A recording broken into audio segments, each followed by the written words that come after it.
Assalamu alaikum and welcome to our um, class. Tonight we're going to discuss the one of the lessons of the principles of teaching, which is the chapter unit 3 chapter 2, the selection and organization of content. We all know that we are already implementing the K to 12 curriculum. And in the K to 12 curriculum, standards and competencies are also spelled out. Now, so this means that we are not entirely free in the selection of our content. So, since we're not free, they are given. No, those lessons are given. They are presented in the curriculum. But with that lessons na given naman then, how do we organize and how should we organize and present it in the class? That's the question. So definitely it will be depending on you. No? So tonight we're going to discuss the guiding principles on selection, no, and organization of content. So the first one is observe the following qualities in the selection and organization of content. No? So the first one, validity. So this means teaching the content that we ought to teach according to national standards explicit in the K to 12 basic education curriculum. And it means that teaching the content in order to realize the goals and objectives of the course as laid down in the basic education curriculum. So, dapat yung content align siya sa goals and objectives ng curriculum ng K to 12. Yan yung minimin natin sa validity. This next one is significance. Meaning to say, what we teach should respond to the needs and interests of the learners, hence meaningful and significant. Kasi kapag it responds to the needs of the learners, it means that we are teaching meaningfully. No? Yan yung minimin natin sa significance. The third one is balance. So when you say balance, content includes not only facts but also concepts and values. No? Again, content includes not only facts but also concepts and values. Yan yung minimi natin sa balance. No? Hindi lang kumbaga, hindi lang siya dominated ng cognitive domain, but also it includes the affective elements. No? We are molding the students, hindi lang sa knowledge, but also their values. Okay, so next one, self-sufficiency. Meaning to say, content fully covers the essentials. Kung ano yung kailangan. No? Yun yung ika-cover natin. And learning content is the content should fully and deeply covers essentials to avoid the mile wide and inch deep impression. So the essentials are sufficiently covered and are treated in depth. No? So this is a case of less is more. No? Sa education, yan yung tinatawag natin na less is more. No? Sa self-sufficiency. Next, we have interest. Teachers consider the interest of the learners, their developmental stages, and cultural and ethnic background kapag nagtuturo. We should consider those aspects. Next, utility. So, sa utility naman, teach the content that is of use to the learners. Yung kailangan nilang matutunan. No? So, what is learned has a function even after examinations are over. Yun yung minimin sa kumaga, na-utilize nila yung knowledge na natutunan nila sa'yo. Okay? Next, we have visibility. So, the content is visible in the sense that the essential content can be covered in the amount of time available for instruction. Kaya nga, kapag gagawa tayo ng lesson objectives, we should consider the time, no? Kaya ba tong gawin with this span of time? Kaya ba tong ma-realize within 60 minutes of teaching? So we should think of those, no? Kaya nga yung isang guiding principle natin sa pagpili ng learning objectives or pag gawa is begin with the end of mind. Tingnan mo kung kaya bang gawin yung mga objectives na ginawa mo, no? So yan yung minimi natin sa feasibility. Okay, the next one, the next guiding principle is facts are basic in the structure of cognitive subject matter, but content must go beyond facts. So, at the base of the structure of cognitive subject matter, content is facts.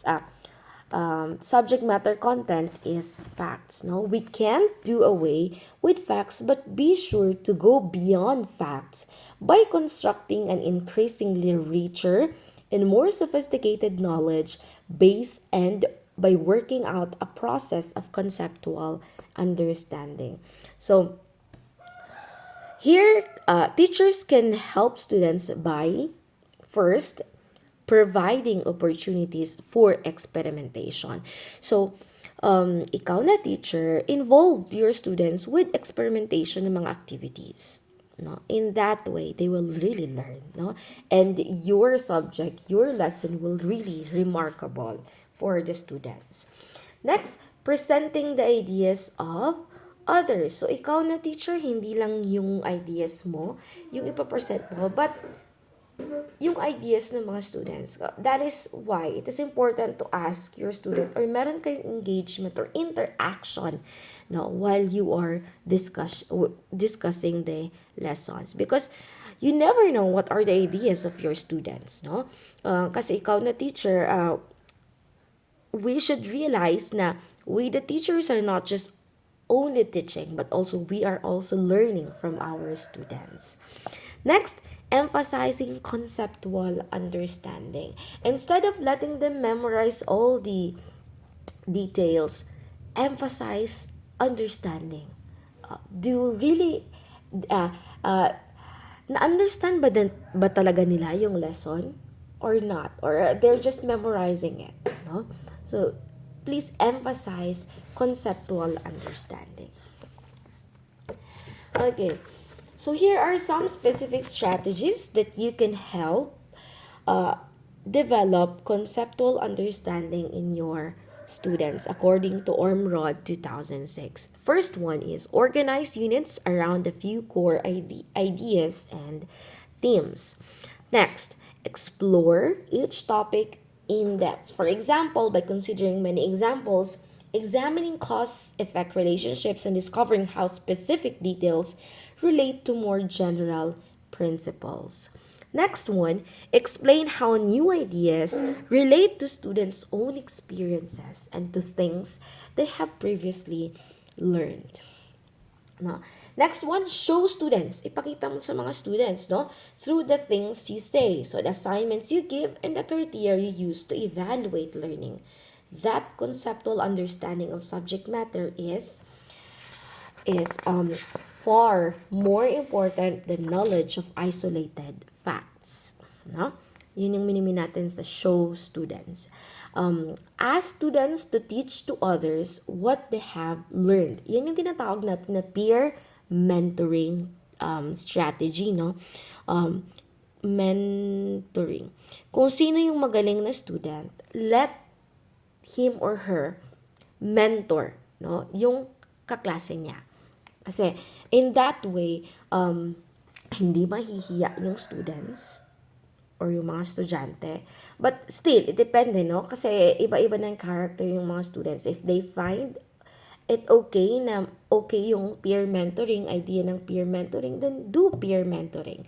But if hindi, ikaw naman yung magme-mentoring, one-on-one mentoring. No? Next one, promote dialogue. When you encourage your students to talk about what they learn, they are given the opportunity to reflect, no? Elaborate on and clarify further and master what they have learned. Okay? Next one is using authentic activities. So incorporate your lessons into real world activities. It's very important, no, in teaching. And instead of simply asking students to work on some items on subtraction, for example, simulate a sari-sari store, no? And apply subtraction skills, no? Kasi, for example, sa math, no? Kapag hindi sila marunong mag-addition or subtraction, you may simulate, no? Simulation. For example, yung sinabi ko kanina, sari-sari store. They will really enjoy that thing, no? That activity na they are already learning at the same time they are playing. Yan yung minimin natin sa um, uh, pag-engage sa kanila, no? Hindi lang siya very realistic, but also it is fun at the same time. You are using an authentic activity. Okay? Kasi once kasi na authentic yung activity mo, they will really find it very interesting and meaningful. Okay? So the next one, the next guiding principle is that subject matter content is an integration of cognitive, skill, and affective elements. So, dyan papasok yung tatlong domains which were discussed in the previous, in the other subject, no? Yung cognitive domain, psychomotor, and affective domain. So, subject matter content is an integration of facts,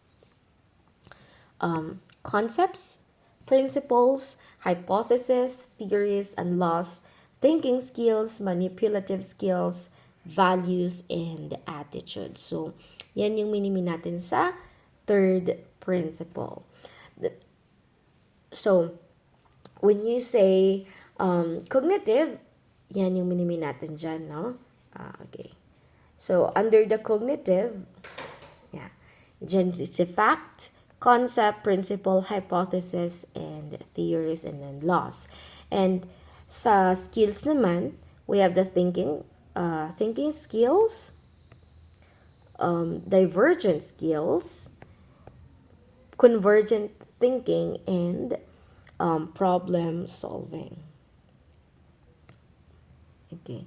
And then nandyan din yung metaphoric thinking, critical thinking, creative thinking, and manipulative skills. So sa interactive attitudes and values, it talks about how can we teach values, no? Paano natin i-integrate yung values, for example, sa math, paano natin i-integrate yung values sa English, kasi before, values is a separate subject, no? So, ang goal ngayon ng K-12 is integration of the three, not just the K-12 but also before pa, no? Yun yung integration ng tatlong yon. So, yan siya. Okay. So, let's dig deeper on those three, no? The structure of subject matter content, no? So, when you say fact, okay, it is an idea or action that can be verified. Yun yung minimin natin sa fact. So, for example, names and dates of important activities, population of the Philippines, those are facts. No? Facts are basic unit of cognitive subject matter content. So from facts, we go higher to concepts. No? And then when you say, we go higher to concepts, principles, hypotheses, theories, and laws. So therefore, it is necessary that the facts that we begin with are updated and accurate. Kasi tuloy-tuloy na yan siya, no? From fact to laws, no? Okay. So, a concept naman, it is a categorization of events, places, people, and ideas. For example, the concept furniture, such as objects, as chairs, tables, beds, and desks. So, the concept swim encompasses different actions like breaststroke, crawl, butterfly that involve propelling oneself through water. No, yun yung minimin natin sa concept. Kumbaga magsasanga na yung mga bigger categories, no? Okay. Next, we have the principle. Principle is the relationships between and among facts and concepts. So these are arrived at when similar research and research studies yield similar results time after time. For example, um, correlation between number of children in the family and the average scores on nationally standardized achievement test for those children. No? Yan yung principle. Next, hypothesis. Hypotheses are educated guesses about relationships or principles. For example, for lower division undergraduate students, study habits are a better predictor of success in a college course than a measure of intelligence or reading comprehension. Next one is theories. Theories refer to a set of facts, concepts, and principles that describe possible underlying unobservable mechanisms that regulate human learning, development, and behavior. So, they explain also why these principles are true, no? Um, for example, yung theory ni Piaget, no, on cognitive development, theory ni Kohlberg's on moral development. No? So learning seemed to acquire general belief systems, no, personal theories about how the world goes on or how the world operates. So by the time they go to school, children have their own personal theories about things and happenings in the world. And that's normal, no? And that's good, no? That are able to construct their personal theories. No? It means that they are thinking critically. No? Kapag yung mga bata ay nakikurious on something and they construct their own theories about it. And then the next one are laws. Laws are firmly established, thoroughly tested principle or theory. Now, for example, Thorndike's law of effect, law on conservation of matter and energy, the law of supply and demand, and the law of gravity. Those are established and thoroughly tested principle or theory. Okay. So let's proceed naman sa skills, no? We have different skills na nakalista dito. Okay. So the first one is we have the thinking skills. Okay. So thinking skills, it refer to the skills beyond recall and comprehension. So they are skills concerned with the application of what was learned, synthesize, evaluation, and critical and creative thinking. No? Again, when you say critical thinking, ang nagpa-function yan is yung left hemisphere natin, and then yung creative thinking is ang right hemisphere ng brain. We have also the divergent thinking. So it includes fluent thinking, flexible thinking, original thinking, and elaborative thinking. No? Yan yung divergent thinking. So, it is under actually, no? So, this is one. Under sa thinking skills, yung one divergent, A. Next to that is convergent, then problem solving. And then we have here, that's it. Okay. Okay, next we have the convergent thinking. Convergent thinking, it is narrowing down from many possible thoughts to end up on a single best thought or an answer to problem. Next, we have the problem solving. It is made easier when the problem is well defined. So the proper definition of a problem is already half the solution, no? Yun yung very famous quote, no? Yung the proper definition of a problem is already half the solution. So it is difficult when the problem is ill-defined. So when it is ill-defined, then the first thing to teach our students is to better define the problem. No? So here are, no, meron tayong techniques on problem solving. First, break large problems into well-defined ones. Next, distinguish. Okay. Next, distinguish information needed. And the third one is identify techniques to find needed information. So problems can be solved by using an algorithm or a heuristic strategy. It will depends, no, sa sayo na teacher or sa mga bata.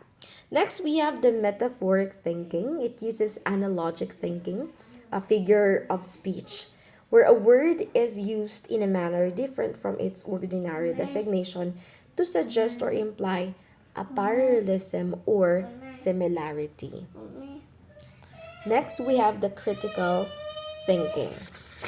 In critical thinking, it involves evaluating information or arguments in terms of their accuracy and worth. Okay? So, yun siya. So, it takes a variety of forms. It could be a verbal reasoning, argument analysis, hypothesis testing, and decision making. Next, we have the creative thinking. So it involves producing something that is both original and worthwhile. So it is original thinking, one type of divergent thinking, and it is a process of bringing something new into birth. And it is seeing new relationships and the use of imagination and inventiveness.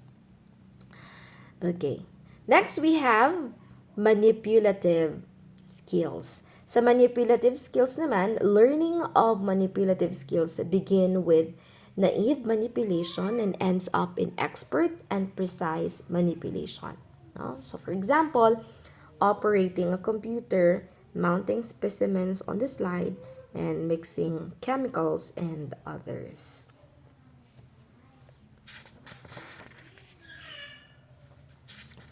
Okay, so the next one is the interactive attitudes and values. So in the three-level approach to teaching, values are at the apex of the triangle. No, it is because it is in the teaching of values that the teaching of facts, skills, and concepts becomes connected to the life of the students. Tama naman din, no? Thus, acquiring meaning, no? Kapag involved na talaga yung attitudes and values sa scheme natin sa pagtuturo, teaching becomes meaningful.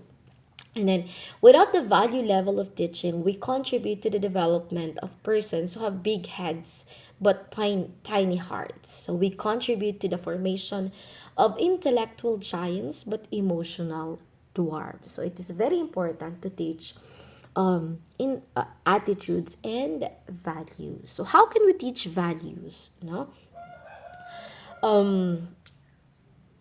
there are many ways, and the first one is by deutero learning. So students learn by being exposed to the situation, by acquainting himself with the setting, by following models, pursuing inspirations, and copying behavior. So the teacher's critical role as models in and outside the classroom should not be overemphasized.